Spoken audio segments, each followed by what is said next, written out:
સહજાનંદ સ્વામી મહારાજની જય, હરિકૃષ્ણ મહારાજની જય, સ્વામિનારાયણ ભગવાનની જય, નીલકંઠ પ્રભુની જય. સ્વામિનારાયણ હરે, સ્વામિનારાયણ હરે. વચનામૃત 23 લુક તથા હિમનું. સંવંત 1878 જેઠ સુધી એકાદશીને દિવસ સ્વામી શ્રી સહજાનંદજી મહારાજ શ્રી ગરડા મધ્યે દાદા ખાસરના દરબારમાં શ્રી વાસુદેવનારાયણના મંદિરની આગળ બિરાજમાન હતા ને મસ્તક ઉપર ધોળી પાક બાંધી હતી ને ધોળો ખેસ પહેર્યો હતો ને ધોળી ચાદર ઓઢી હતી ને પોતાના મુખારવિંદની આગળ મુનિ તથા દેશ દેશના હરિભક્તની સભા ભરાઈને બેઠી હતી. પછી શ્રીજી મહારાજ એમ બોલ્યા છે, આજ તો મેં મનનું રૂપ વિચારી જોયું. તે મન જીવ થકી જુદું ન દેખાયું. મન તો જીવને જ કોઈક વિરણ છે, પણ જીવ થકી જુદું નથી.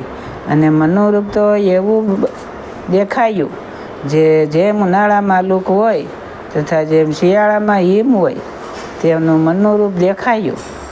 અને જે માણસના દેહમાં લુક પેસે તથા હિમ પેસે ત્યારે તે માણસ મરી જાય છે. તે મન ઇન્દ્રિયો દ્વારે થઈને જ્યારે વિષય સન્મુખ જાય છે ત્યારે તે વિષય જો દુઃખદાયી હોય તો મન તાપીને ઉનાળાની લૂક જેવું થાય છે. અને તે વિષય જો સુખદાયક હોય તો તેને વિષય મન શિયાળાના હિમ જેવું થાય છે. ને જ્યારે દુઃખદાયી વિષયને લોભ ભોગવીને સુખ સરખું ઊનું થઈને જીવનમાં હૃદયમાં પેસે છે ત્યારે જીવને અતિશય દુખ્યો કરીને કલ્યાણના માર્ગમાંથી પાડી નાખે છે. એ તે લુખ લાગીને મરે તેમ જાણવું. અને જ્યારે એ મન સુખદાયી વિષયમાં સુખને ભોગવે ત્યારે ટાઢું હિમ સરખું થઈને જીવના હૃદયમાં પેસે છે અને જીવને સુખ્યો કરીને કલ્યાણના માર્ગથી પાડી નાખે છે. એ તે હિમાળાનો વા આવે તે મરે તેમ જાણવું.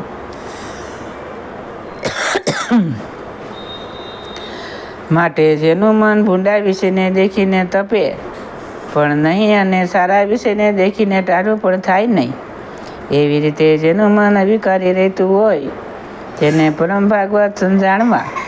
અને એવું મન થયું તે કોડી થોડી વાર વાત નથી.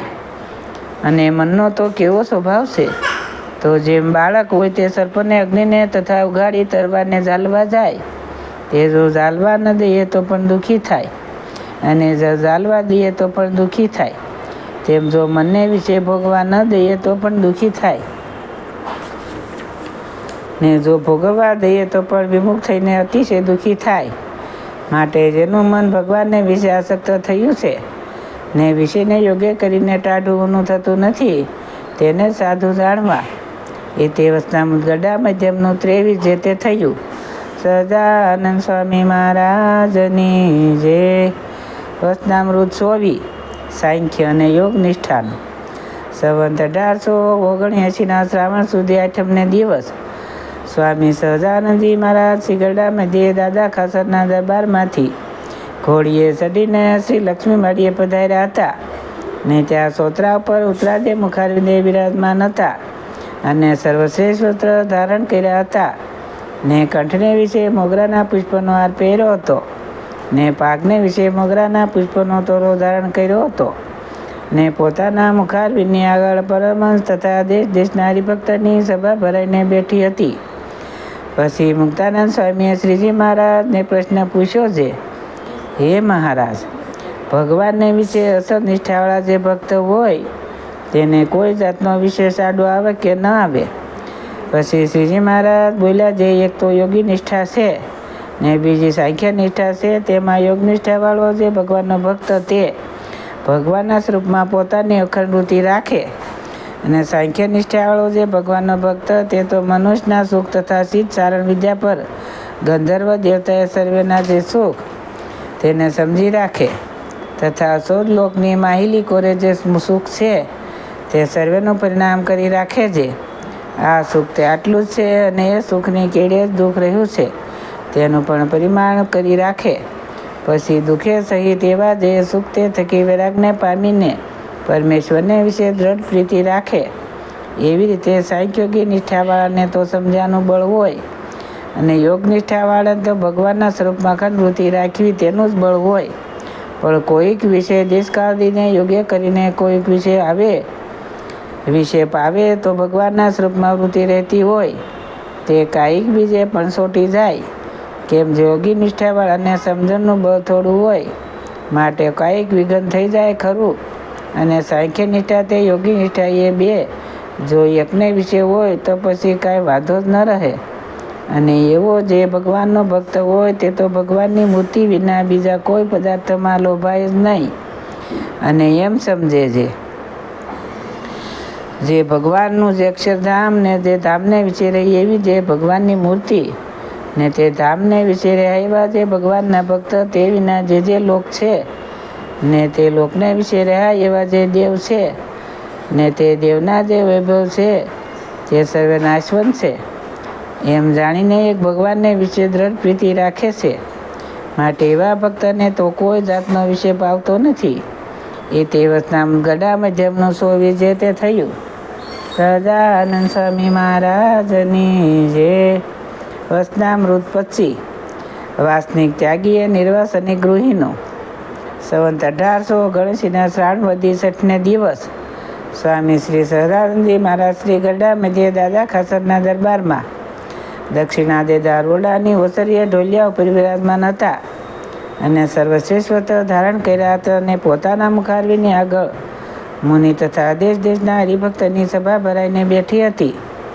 પછી શ્રીજી મહારાજે સર્વે પરમહંસને કહ્યું, જે સાંભળો, અમે એક પ્રશ્ન પૂછીએ છીએ. જે એક તો ભગવાનનો ભક્ત ત્યાગી છે, દેહ કરીને તો સર્વતમાન દ્રઢ રાખે છે અને અંતરમાં તો વિષય ભોગવવાની વાસના અતિશય તીખી છે, તો પણ દેહ કરીને તો ભ્રષ્ટ થતો નથી, એવો તો ત્યાગી છે. અને બીજો ભક્ત છે તો ગૃહસ્વામી છે ને તેને તો દેહ કરીને મન સ્ત્રીનો પ્રસંગ છે ને અંતરમાં તો સર્વે પ્રકાર નિર્વાસિનિક છે. એ બે જણા જ્યારે દેહ મૂકશે ત્યારે એ બે નીચી ગતિને પામશે. એ બે સરખી ગતિને પામશે કે અધિકન્યો થશે. એ બેનો વિવેકથી કરીને જુદો જુદો ઉત્તર આપો.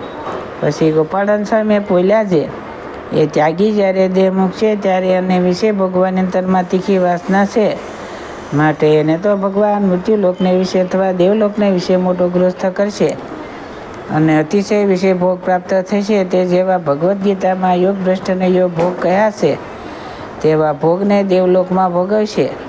અને એ ગૃહસ્થ હરિભક્ત છે તે તો દેહ મૂકશે ત્યારે નિર્વાસિનિક છે, માટે ભગવાનનું જે બ્રહ્મરૂપ ધામ તેને પામશે. તે ભગવાનના શરણાવિંદમાં નિવાસ કરીને રહેશે.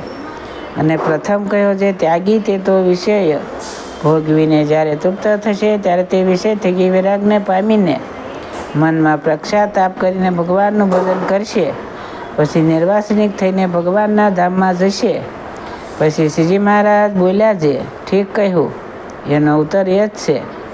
પછી મુક્તાનંદ સ્વામીએ પૂછ્યું, જે એવી દ્રઢ વાસના હોય ને તેની જેને ટાળવાની ઈચ્છા હોય તો તે શો ઉપાય કરે ત્યારે ટળે. પછી શ્રીજી મહારાજ બોલ્યા, જે ઉકા ખાસને સંતની સેવા કાર્યનું વ્યસન પડ્યું છે તેવી રીતે ભગવાન તથા ભગવાનના સંતેની સેવા કાર્યનું જેને વ્યસન પડે ને તે વિના એક ક્ષણ માત્ર પણ રહેવાય નહીં, તો એના અંતકરણની જે મલિન વાસના છે તે સર્વે નાશ પામી જાય છે. પછી સુકાનંદ સ્વામીએ પ્રશ્ન પૂછ્યો, જે એ મહારાજ, જેણે કરીને ભગવાન અતિશય રાજી થાય એવું કયું સાધન છે? પછી શ્રીજી મહારાજ બોલ્યા, જે જ્યારે ઘરમાં એક મણ અન્ન મળતું હોય ને ત્યારે જેવી સંતની ઉપર પ્રીતિ હોય ને જેવું દીપણ હોય અને પછી એને 1 ગામનું રાજ્ય આવે અથવા 5 ગામનું રાજ્ય આવે અથવા 50 ગામનું રાજ્ય આવે અથવા 100 ગામનું રાજ્ય આવે અથવા સર્વે પૃથ્વીનું રાજ્ય આવે તો પણ સંતની આગળ જેવી કંગાળ હતો ને દીન આધીન હતો તેઓને તેઓ પ્રીતિએ યુક્ત થકો દીન આધીન રહે. તેમજ ઇન્દ્રલોક તથા બ્રહ્મલોકનું રાજ્ય પામે તો પણ સંતની આગળ તેઓને તેઓ દીન આધીન રહે. અને ત્યાગી હોય ને તે જેવો પ્રથમ ગરીબ હોય અને જેમ 100 સંતની ટેવ સાકરી કરતો હોય તેવી જ પોતાના ભગવાનના જે અસર્ય આવે તો પણ કરતો રહે, પણ સાધુ સાથે પિતરાય દાવો બાંધે નહીં. ને બરોબરિયાપણું કરે નહીં. એવા જેના લક્ષણ હોય તેની ઉપર ભગવાન અતિ પ્રસન્ન થાય છે. ઇતિવૃત્તામ ગઢા મધ્યમનું પછી જે તે થયું.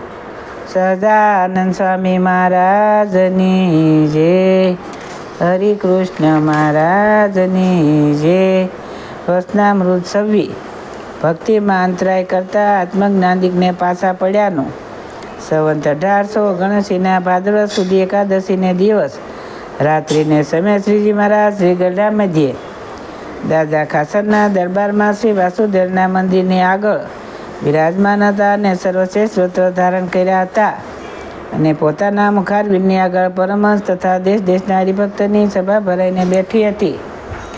પછી શ્રીજી મહારાજ બોલ્યા છે, જે ભગવાનનો ભક્ત હોય તેને તો ભગવાનને તથા ભગવાનના ભક્તને જે ન ગમતું હોય તે ન જ કરવું, અને પરમેશ્વરને ભજામાંતકરણ કરતા હોય ને તે પોતાના સગાવાલા હોય તેનો પણ ત્યાગ કરવો, અને ભગવાનને ન ગમે એવું કોઈ પોતાના સ્વભાવ હોય તો તેનો પણ શત્રુની પેઠે ત્યાગ કરવો, પણ ભગવાનથી જે વિમુખ હોય તેનો પક્ષ લેવો નહીં.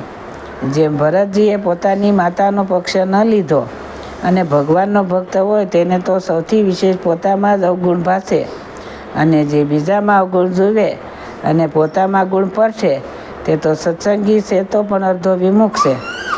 અને ભગવાનના ભક્તને તે ભગવાનની ભક્તિ કરતાં આત્મજ્ઞાન તથા વૈરાગ તથા ધર્મ તેજોંતરાય કરતા હોય તો તેને પણ પાછા પાડીને ભગવાનની ભક્તિનું મુખ્યપણું રાખવું.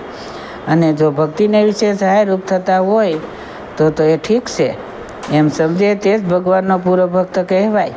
અને જો બીજાનો અવગુણ આવે ને પોતામાં ગુણ પડશે તે તો ગમે તેવો મોટો હોય તો પણ તેને કલ્યાણના માર્ગમાં વિઘ્ન થાય છે. જેમ રાધિકાજી ઘણા મોટા હતા અને ભગવાનને વિશે પ્રેમ અતિશય હતો, પણ જ્યારે પોતામાં ગુણ માન્યો અને શ્રી કૃષ્ણ ભગવાન વિશે અવગુણ માન્યો ત્યારે પોતાના પ્રેમમાં તમોગુણનો ભાગ આવ્યો. પછી શ્રી કૃષ્ણ ભગવાન તથા સીદામા પાછી વઢવેટ કરી પછી સીદામાનો શાપ થયો. તેણે કરીને ગોલોકમાંથી પડીને ગુજરને ઘેરવતા લીધો અને ભગવાનને નાન્ય પુરુષ હતો તેને ગણી કર્યો એવા મહા મોટા લાસનને પામ્યા. અને સીદામાં હતો તેણે પણ પોતામાં ગુણ માન્યો અને રાધિકામાં અવગુણ પૈઠ્યો તો રાધિકાનો શાપ પામીને દેખ થવું પડ્યું. અને તે ધામમાંથી તે પડવાની રીત નથી, ને જે પડ્યા તે તો ભગવાનની ઈચ્છા એવી હતી. તો પણ ભગવાને એમ જાણ્યું છે રાધિકાજી જેવો મોટો હોય ને તે પોતામાં ગુણ માનીને ભગવાનના ભક્તનો ગુણ લેતો તો તે પણ પડી જાય તો બીજાની શી ગણતી. માટે ભગવાનનો ભક્ત હોય તેને તો સર્વે સત્સંગીનો ગુણ જ લેવો ને પોતાનો તો અવગુણ જ લેવો. એવી રીતે સમજતો હોય તે થોડી બુદ્ધિ હોય તો પણ તેનો સત્સંગ દિવસે દિવસે વૃદ્ધિ પામતો જાય, અને તે વિના તો જાજી બુદ્ધિ હોય તો પણ દિવસ દિવસ પ્રત્યે સત્સંગમાંથી પાછો હટતો જાય, અને અંતે જો અનિશ્ચય વિમુખ થાય અને વળી એ રીતે તે સર્વ ઠેકાળે જે સાકાર હોય અથવા શિક્ષણ હોય તેને રાજા હોય અથવા ગુરુ હોય તે જેમ વઢીને અતિશય થાય છે. અને જેને શિખામણની વાત કહે તે અવળું લેતો ઉપર એ ચાલુ થતું નથી, તેમજ ભગવાનની પણ રીત છે જ. જેને શિખામણની વાત કહે તે સવળું લે તો તે ઉપર એ જ થાય છે, પણ જે અવળું લે તે ઉપર થતું નથી. ઇતિવૃત્તામાં ગઢા મધ્યમનું સવ્યું જે તે થયું. સહજાનંદ સ્વામી મહારાજની જય, હરિકૃષ્ણ મહારાજની જય. સૌને મારા દાદાથી જય સ્વામિનારાયણ.